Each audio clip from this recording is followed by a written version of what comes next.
Yo, what's going on YouTube, and welcome back to Goal Line Hockey. It's your boy Kevin Forte, and today we are taking a look at our final playoff preview here for the first round of the Stanley Cup playoffs. Pretty exciting as we are now wrapping up our playoff previews ahead of this weekend's playoff round one matchups. It's definitely exciting, and tonight we are taking a look at the Los Angeles Kings and the Edmonton Oilers, two teams that have met up in the past, most recently last season in the Stanley Cup playoffs, and this one could be kind of a slugfest. I think both fan bases are kind of like, oh no, I don't want to see this matchup, but here we are. And, for Edmonton, Listen, we've got the gunpowder, right? We've got the scoring depth this year, it seems like. The defense seems to be turning things around. The goaltending's been good this year. Stuart Skinner really having a breakout season. Can they do that in the playoffs? That's the big question out in Edmonton land. And for the Los Angeles Kings, how did they find their way here? They were toward the top of the division earlier on in the season, and they kind of hit a rough patch, and the goaltending's been suspect most of the year, and Cam Talbot seems to be their guy, and here we are, and it looks like a good season. Adrian Kempe had a good year, Fiala, Kopitar, and then is there enough depth for the Kings to advance past a team like the star-studded Edmonton Oilers? So we're going to take a look at that. So looking at the season matchup between these two teams, it's been in favor of the Edmonton Oilers. Of the 4 games, the Oilers won 3 of those matchups, 2 of them in regulation, and 1 of them in overtime or a shootout. The Kings only winning 1 of those matchups, going 1-2-1 during the regular season against the Edmonton Oilers. Looking overall in terms of goals for, it's really in favor of the Oilers. They have the 3rd most goals of any team per game in the National Hockey League. And goals against, it's actually the opposite. It's actually in favor of the Los Angeles Kings. So the offense of the Oilers versus the defense of the Los Angeles Kings. That is the matchup to watch for, and we'll talk about who those players are on either side for why that is that way. Power play in favor of the Oilers, 4th best in the league. They're always top 5 in the league, it seems like, the last couple of years. Not the same for the Kings. They're right around the middle of the pack. Penalty kill, like I said, kind of continuing that penalty kill, the Kings have the 2nd best penalty kill in the National Hockey League. So really, why is that the case, right? So why is the Oilers' offense so good, and why is the Kings' defense so good? So the key factors there, so for the Oilers, their offense is led by a couple of guys. Usually it's the two-headed monster of Draisaitl and McDavid, but there's a couple of other guys that are pulling their weight for the Edmonton Oilers this season. Zach Hyman leading the team in goals, really solid season for him. He's been a big producer for them and really made a difference for them in terms of the overall success of the Oilers, adding that depth that they crucially needed, desperately needed so badly. Someone's finally come in there other than Draisaitl McDavid and become a real offensive threat. Also on the back end, Evan Bouchard, really, really good season for him. He's been a much maligned player the last couple years in Edmonton, but he has found his game, and it's really exciting to see his turnaround. I wonder if he's going to get a Norris ballot. He might become a finalist there. I don't know if there's enough there for him to get there, but he has been really solid this season. Meanwhile, for the Kings, on the other side, why is their defense so good? And kind of the counter to Bouchard is Drew Doughty. Drew Doughty's been really solid for the Kings on the back end. Anze Kopitar up front, really solid defensive forward, wins a lot of faceoffs year after year. And I want to give credit here to Phillip Danault, because Danault is also an extremely good penalty killer, a good centerman, wins a lot of faceoffs. That 1-2 of Danault and Kopitar is definitely no slouch. That is a tough matchup, and that is saying a lot considering Draisaitl, McDavid, Nugent Hopkins down the middle, Adam Henrique. There is a lot to like there in Edmonton, and the center core in LA is like, hold my beer. We've got something that, maybe not as skilled and talented as the Oilers center core, but they are a tough matchup night after night in a playoff series, and that's what the Kings have as an advantage here. As this series goes along, I think it will lean toward the Kings. Goalie matchup, it's kind of interesting because last year it was a combination of, for both goalies, it's like, oh my God, every shot that goes on net, you're like praying for your life, please, please don't let this go in. It could be a simple shot from the blue line and both teams were giving up goals. Not the case so much this year. Stuart Skinner is one of the, I think, top 10 in terms of wins this year. He's got top 10 stats, both goals against and save percentage. Really solid season for Stuart Skinner. Like I said earlier, I think that's an X factor in this series. And for Rittich and Talbot, for the Kings, it's been kind of a toss-up, either one. I think Talbot starts game one for the Kings, but I would say the leash is pretty short.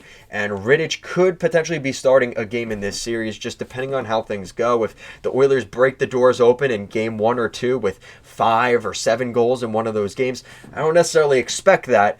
But if that happens, even if it's 4 or 5 goals, I think they could be going to Rittich fairly quickly in this series if they need to. And kind of using that black ace, per se. I would be remiss here if I didn't mention for the Oilers, as much as I talked about guys like Hyman and Bouchard kind of as that secondary depth, maybe secondary, tertiary depth that we've seen kind of come onto the scene. One of the better additions at the trade deadline, and I think people are going to talk about him more in the playoffs this year, Adam Henrique has come in and really helped solidify the Oilers' top line of McDavid, Hyman, and Henrique. I really like that first line. It reminds me a lot of the Islanders, how they kind of have, they have Barzal, Horvat, and then they added Cizikas. And I think Adam Henrique is very similar to Casey Cizikas in that sense, right? Like, he wins a lot of puck battles, he'll stand in front of the net, and then you have your guys at the perimeter and the guys that could come in with the puck, like Barzal and Horvat. McDavid and Hyman are kind of the counters to that, right? And then you've got Henrique and Cizikas as kind of that tough guy to play against on the top line. And I think that's a really good blending, and it's kind of worked for both teams. And, I'm not talking about the Islanders here, but that's kind of my comparison, right? And I think that for the Oilers, that's really been a well-oiled machine, pun intended there. I think that this is one of those situations where the Oilers have found a lot of chemistry there, and it could be a difference for them.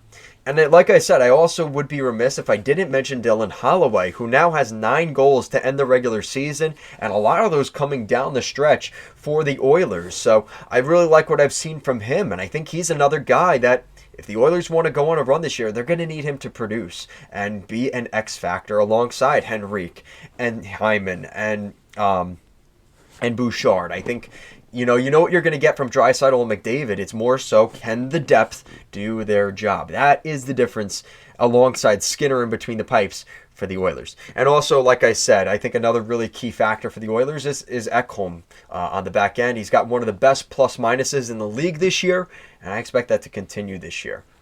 So like I said, in terms of defense for the Kings, a guy to watch, other than Drew Doughty, is Mikey Anderson. He's had a really good season for the Los Angeles Kings. Another guy that has been really impressive. He's been really good defensively and is going to look to shut down some of those top players on the Edmonton Oilers. So alongside Drew Doughty, Mikey Anderson is going to be huge for them on the back end.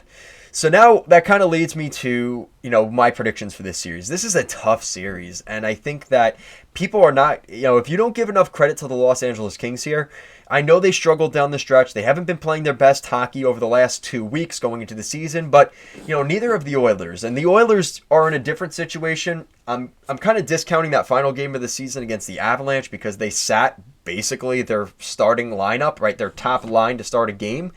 Did not play that game, right? No Ekholm. I don't think there was Bouchard, no McDavid or Draisaitl or Hyman. Like, they literally didn't have their first line. So it's kind of hard for me to predict the way that game went against, the Avalanche is kind of meaning anything.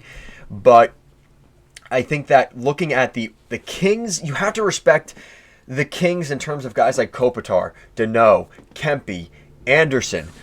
Those are guys in the playoffs that suck to play against. Quentin Byfield, they suck to play against in the playoffs, and they're going to use physicality and kind of the rough and tumble type of game to win this series. Now, the Oilers could use that to their advantage, because if the Kings start getting undisciplined, taking penalties, and the Oilers get some power plays, you're really going to be testing that Kings penalty kill, which is very good.